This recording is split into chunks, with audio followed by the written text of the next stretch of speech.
All right, Shalom. I'm going to start by giving all praise, honor, and glory to Yahweh, Shemel, Shabbat, Shem, Rakako, Dash.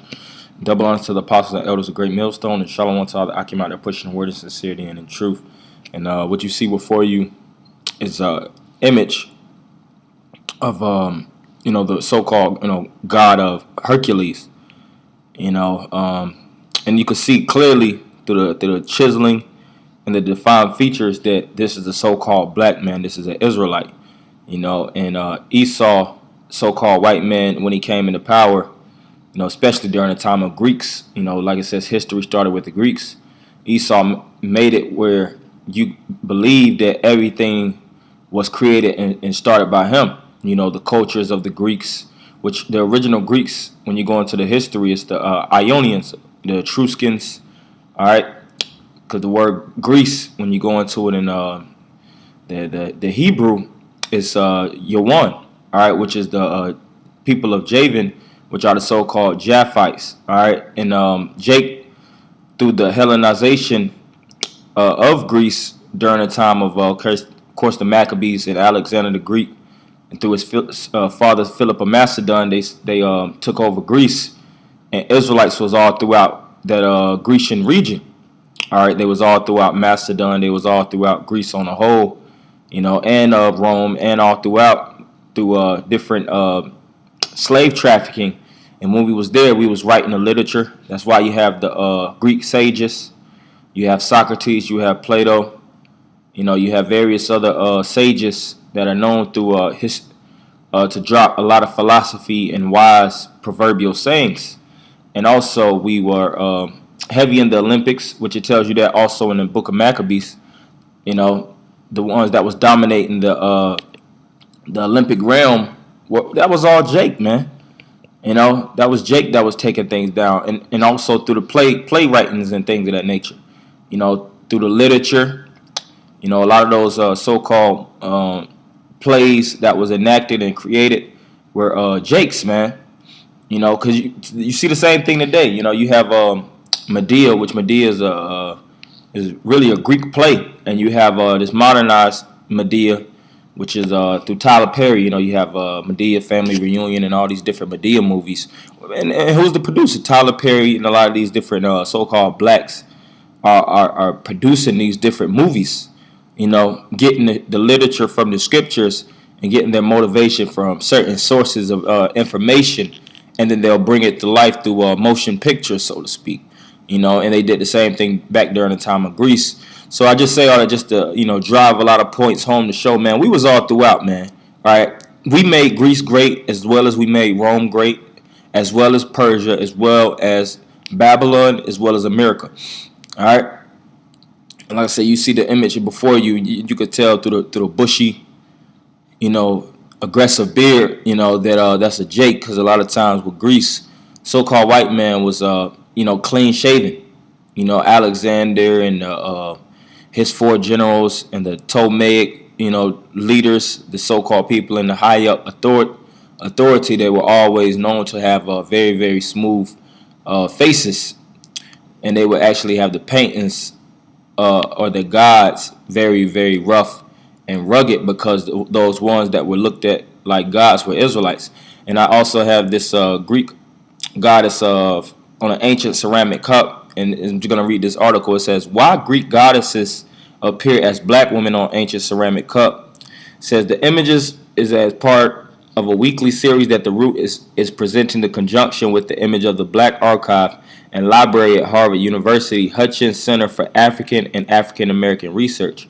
Right, so they have African and African American research, and they have these different cups and different sculptures that actually show so-called black people. You can see this without a shadow of a doubt. This is a so-called black woman, man. You see the features. What they say today? We got big noses. You see the nose sticking out. So-called white man's nose doesn't stick out like that. You see the dark skin. You see the so-called big lips and the so-called nappy hair. So it says the skephos is a large ceramic cup used by the ancient Greeks for the consumption of large quantities of wine. And informal male gatherings known as symposia, heady philosophical discussions usually progress to drunken riotousness as the content of the Skyphoi were replenished. And a lot of times those were actually even Israelites too that was indulging in all that wine and drinking, man. The scriptures speak about for us to not even be into riotousness and all that basically, the festivity of things, because Jake was all throughout Greece. That's how we know without a shadow of a doubt that the Greeks in the scriptures were Israelites, man.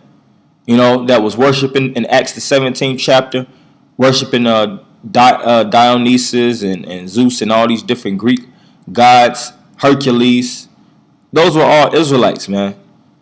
It's without a shadow of a doubt. And I'm really going to jump to the point. I'm not going to read this whole thing. Brothers can, of course, read it when you get the time. But it says, the face of Hera leers grotesquely with strange eyes and gaping mouth. Similarly, the representation of Aphrodite departs in a quite unexpected way from the somatic norm of the Greek figure. Rendered in strict profile, her negroid features are clearly evident. The same evocation of blackness characterizes the head of Hermes confronting her own. So it says that basically the black features is unrefutable. And can you say that this is a so-called white person? Very, very dark person with negroid features, and it's showing us as Israelites, because like I said, we was all throughout there, and when we was there, we wasn't playing games, so to speak. Just like here in America, here it is, we in America, we've been in shackles and chains majority of the time in this American captivity, but we get free and we dominate in the NBA world, we dominate in the NFL, the UFC, all right, the MMA. All right, MLB. All right, hockey, music. Creating and revolutionizing the system that we in. The Industrial Revolution was revolutionized by so-called Israelites, blacks, and Hispanics, man. Because we're the former and we're the creator and the manufacturers, developers of all things. We have a natural spirit of innovativeness, man. That's what makes us God amongst men. Even when we were in captivity, we still had God-like tendencies, even though we were in the worst of states.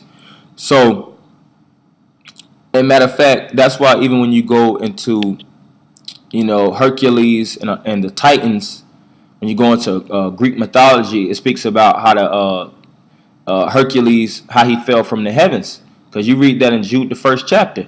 The angels that left their first estate, they were bound to chains because the story was that he was basically half man, half God. All right, if I'm not mistaken, his father had sex with a mortal woman, and he basically had mortal ways about himself, but he was half man, half God. He had to go through the different trials, and show his power. He had to fight the Nemesis lion and the Lanius Hydra, various other things. When you go into the stories, but that's straight, clear cut out the scriptures, man. So I'm gonna go into the book of Acts and show you the Israelites was, they was big in this Greco. Grecian lifestyle. Now this is Acts 17 and 16. Now while Paul waited for them at Athens, his spirit was stirred in him when he saw the city wholly given to idolatry. Therefore disputed he in the synagogue with the Jews and with the devout persons, and in the market daily with them that met with him. Then certain philosophers of the Epicureans and of the Stoics encountered him, and some said, what will this babbler say? Others he seemeth to be a setter forth of strange gods, because he preacheth unto them Yahushua and the resurrection. Right, and these philosophers, the Epicureans and the Stoics, those were Israelites that was in that Epicureanism and Stoicism. All right, which of course the Epicureans, they were all about pleasure, living a life through pleasing the flesh. That's how you get fulfillment. And the Stoics were the more rough, rugged. That's where you have living a Stoic lifestyle. They got up a certain time of the day. They were just extreme disciplinarians. They ate a certain amount of the day.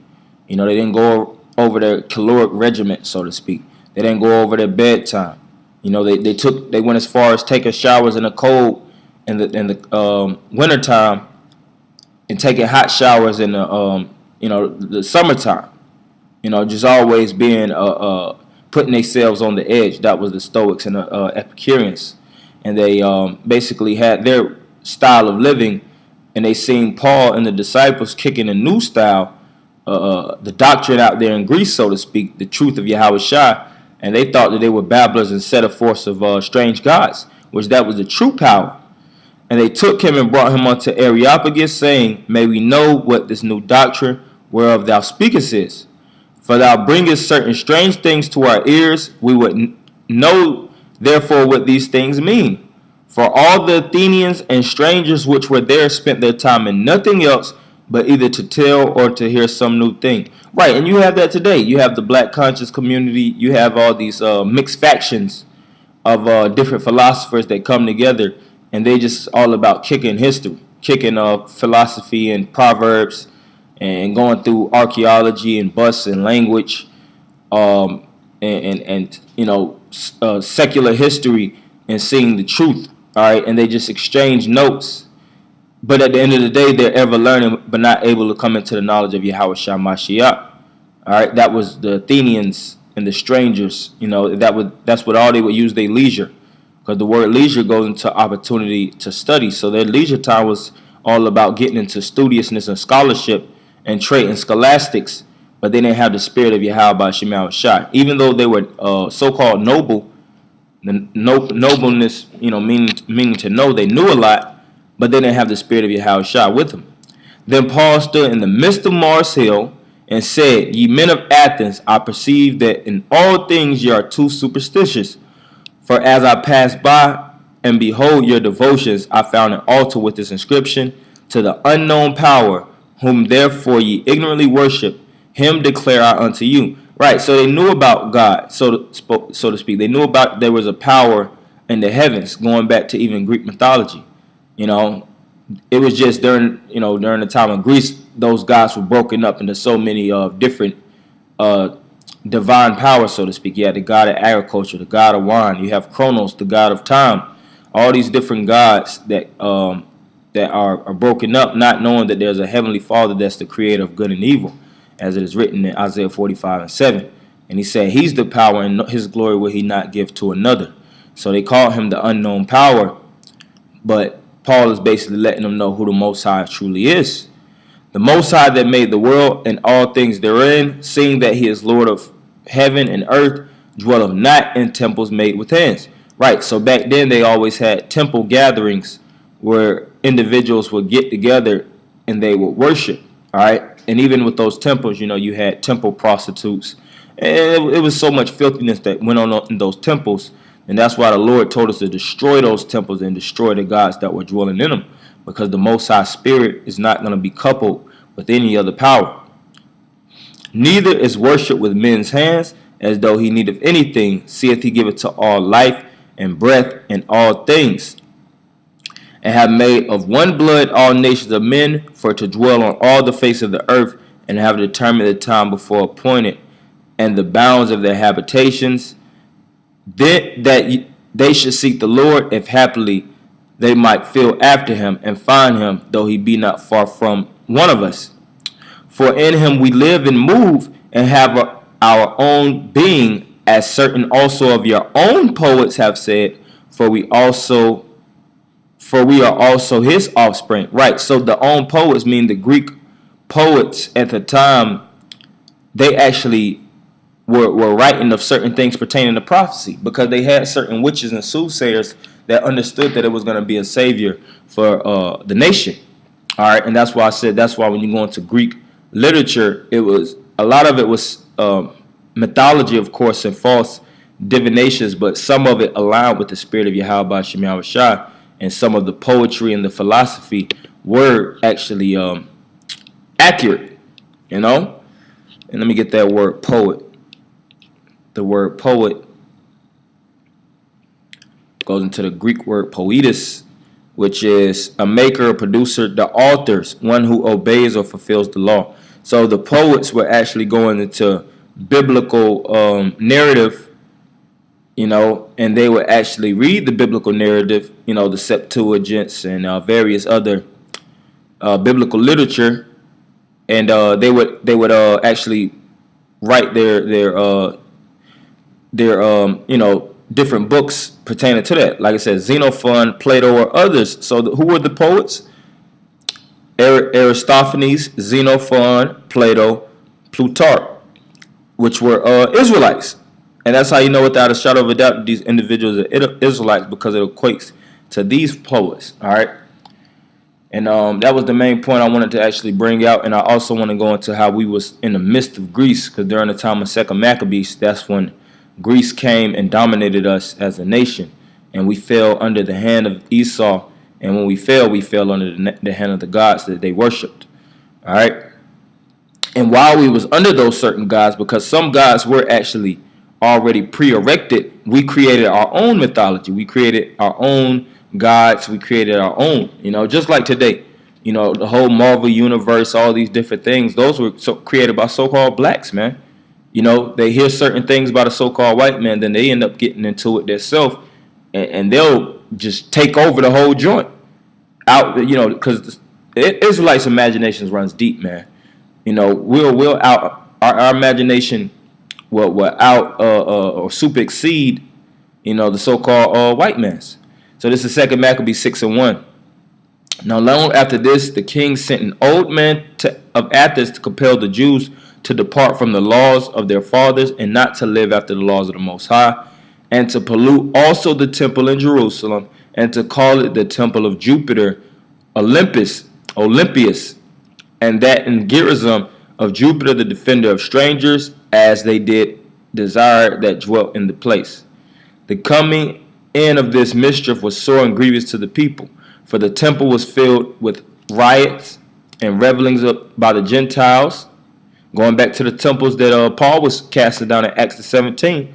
All right, the temple prostitutes who dallied with harlots and had to do with women within the circuit of the holy places, and besides that brought in things that were not lawful.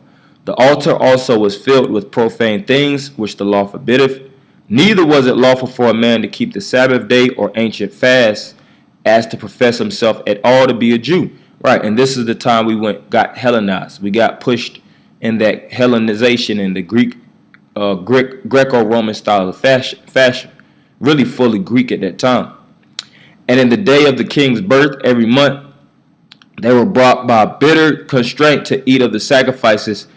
And when the fast of Bacchus was kept, the Jews were compelled to go in procession to Bacchus, carrying ivy. Moreover, there went out a decree to the neighbor cities of the heathen by the suggestion of Ptolemy against the Jews, that they should offer the same fashions and be partakers of their sacrifices. Right, and when you go into it, they built themselves a place of exercise, a place of worship, and they built gods, and that's how they became fully Greeks. They were so into the Greek style of life that they were outdoing the Greeks themselves, man. Same thing like with Jake in America. Jake outdo the so-called white man when it comes to the American dream, man. Here it is, this American dream is tailor-made for a so-called white man. But you got black people, so-called blacks, that's living it up more than these devils, man. Deeper in the universities, branded from the fraternities and the sororities. Same thing that happened back then. So I just really wanted to drive that point home. So I'm gonna end it by giving all praise, honor, and glory to Yahweh Shemi Awashad, by Shimmer Kakwadash, double honors to the apostles and elders of Great Millstone, and Shalom Akim.